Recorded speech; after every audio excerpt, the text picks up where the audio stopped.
지난해 음주운전이나 성비위 등으로 징계를 받은 교원이 950명 정도 된다고 합니다. 이는 국회 교육위원회 소속 김민전 국민의힘 의원이 교육부로부터 받은 지난해 교원 징계 현황에 따른 집계인데요. 전국 국, 공, 사립, 초중고와 특수학교 등에서 교원이 받은 징계 건수로 품위유지 의무 위반, 공무규정 위반, 성비위, 금품수수, 횡령 등 그 사유도 매우 다양합니다. 물론 공무원은 나라를 위해 일하는 분들인 만큼 일반인에 비해서 도덕적 기준이 매우 엄격한 편인데요. 그 중에서도 교원은 교육을 담당하는 분들인 만큼 직무 특성상 더 높은 도덕성이 요구됩니다. 그러다 보니 같은 사안에 연루되더라도 타 직군보다 더 높은 징계를 받게 됩니다. 하지만 한 번 받은 징계는 현재는 물론 장래까지 불이익이 발생하기 때문에 사안에 맞게 대응해 나가야 합니다. 그래서 오늘은 교원 징계위원회 절차 및 대응 방법에 대해 총정리하는 시간을 갖도록 하겠습니다. 교원의 의무 위반에 대해서 행정상의 제재로서 징계를 부과하게 됩니다. 징계는 형사벌건의 별개로 이루어지게 되고요.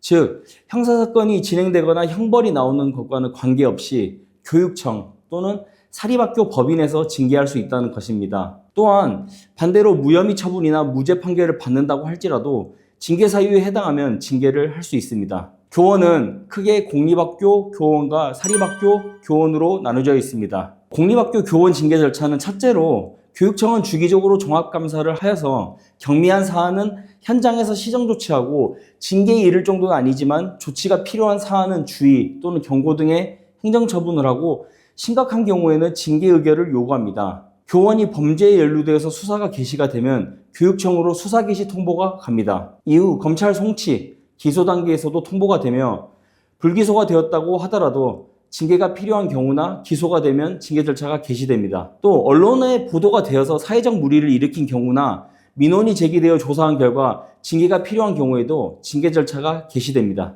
수사 개시 통보나 언론 보도 등으로 징계를 할 때에도 결국은 감사를 거쳐서 징계 의결 요구를 하지만 이때의 감사는 징계를 위한 형식적인 절차에 불과합니다. 감사 기관이 징계 의결 요구를 할 때에는 경징계 또는 중징계로 나누어서 요구를 하게 되고 징계 의결 요구서 사본을 그 해당 교원에게 교부합니다. 또 징계위원회가 개최되면 혐의자가 출석하여서 의견을 진술합니다. 징계위원회가 징계 의결을 하게 되면 징계 의결 사항을 징계 의결을 요구한 기관, 처분권자, 징계 의결 요구권자, 관계기관 등에 통보합니다. 징계 의결 사항을 통보한 후 심사 청구가 없거나 심사를 하여 재의결을 한 경우에는 임명권자는 징계 처분을 합니다. 심사 청구를 하지 않는 일반적인 경우는 징계위원회가 개최되고 약 한 2주 정도 후에 징계 의결서를 받게 됩니다. 공립학교 교원은 교육청에 구성된 교원징계위원회가 교원 징계 의결을 합니다. 하지만 사립학교 교원은 임명권자가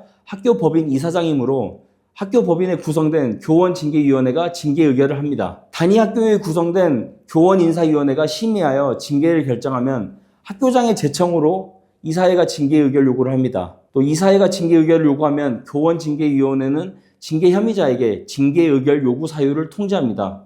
그 후에 진상조사를 통하여 교원징계위원회가 개최됩니다. 징계위원회는 확인된 사실만을 가지고 징계할 수 있습니다. 사실관계에 오류가 있거나 징계 요구권자의 주장에 항변할 사유가 있다면 적극적으로 징계위원회에 출석하여 진술하고 방어해야 합니다. 징계위원회 출석에 앞서 사실관계를 정리하고 징계 의결된 사안에 대한 사실관계 정리, 또 징계 혐의에 대한 인정, 부인 여부를 정리해야 되고 또 유리한 사정이 있다면 정상관계를 정리한 징계 의견서를 작성하여 제출해야 합니다. 징계위원회 출석 통보를 받았다면 변호사가 징계위원회에 참석하여 교원을 대리하여 의견을 진술하고 징계 양형에 유리한 사정, 징계위원회에 제출할 변호사 의견서 등 법률 조력을 받을 수 있습니다. 과거에는 징계위원회에 회부되면 혹시나 눈밖에 날까 싶어서 억울하든 오해든 상관없이 아무 말 하지 못하는 분들이 아주 많았습니다. 그런데 중징계를 받아서 당장 업무에서 배제되거나 강등 처분까지 당하는 분들도 계시고 성과급도 못 받고 승진해서 계속 미끄러지는 불상사를 겪고 있는 분들이 매우 많습니다. 자신의 사건에서 본인의 목소리를 얼마나 내냐에 따라서 결과가 달라집니다. 지금까지 공립교원과 사립교원의 징계위원회 구성의 차이점, 그리고 징계위원회 대응과 관련하여서 변호사가 조력할 수 있는 점을 알려드렸습니다. 혹여나 관련 사건에 휘말리신다면 법적으로 잘 대응하여 선처 받으시길 바랍니다. 지금까지 오종호 변호사였습니다. 감사합니다.